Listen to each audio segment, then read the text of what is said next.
Greetings, friends. My name is Trickster. Let's begin our stories. Many people remember their student years with a smile. I would also consider myself one of them, if not for this story. It happened when I was a medical student. At that time, our group was just doing an internship in a psychiatric hospital.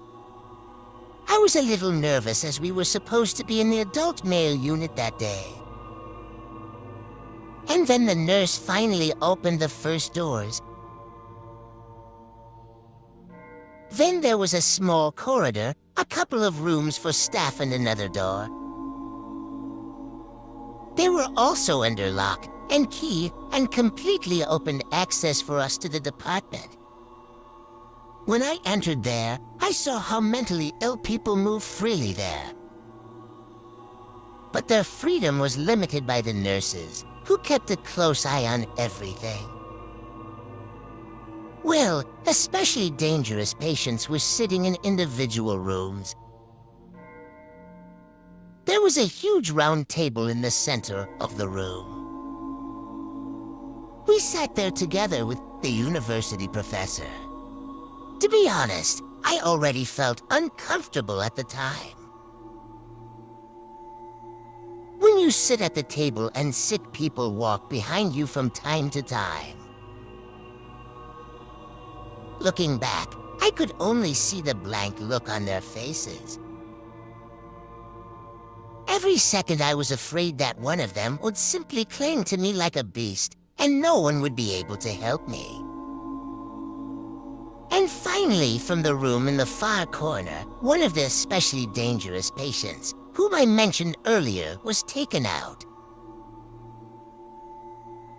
He was accompanied by 2 nurses. But the professor told us that it would be a very rewarding experience. When you sit at the same table with such a violent patient and look into his eyes, I think you will have something to ask him. This was the essence of our visit to this asylum. At that moment, I asked the orderly to take me to the toilet. Once inside, I still had a feeling of anxiety. And then I heard a blow, and then followed by the sound of a falling body. After that, someone screamed, and I ran to the entrance to the toilet. Near the entrance lay a nurse who accompanied me. The mental patient laughed at him and looked sharply at me. He made it clear in the blink of an eye that I would be next. He made a jerk in my direction, but I managed to close from the inside. Judging by the sounds that came from the hall, a commotion began and the patients began to smash everything around. I was at the same time glad that I managed to close, but at the same time I was upset because I understood that I was trapped. Looking back, my face turned pale and my heart pounded. Since a man was sitting in the very corner of the toilet room. He looked at me intently and smiled. I completely forgot about him when I went to the toilet. He said, "It started again," and he laughed looking at me. I asked him what he meant, and he said that happens from time to time when patients make a fuss. Usually all strangers and visitors go outside. "But you're out of luck," he said and laughed. "You are like a lone lion in the middle of a pack of hyenas. They will tear you to pieces without blinking an eye."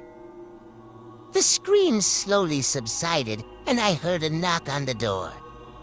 It was the deputy director of the hospital. I opened the door, and he asked if everything was okay. And then he told me that this happens sometimes. Apparently that patient harbored a grudge against the orderly, and it all started with that.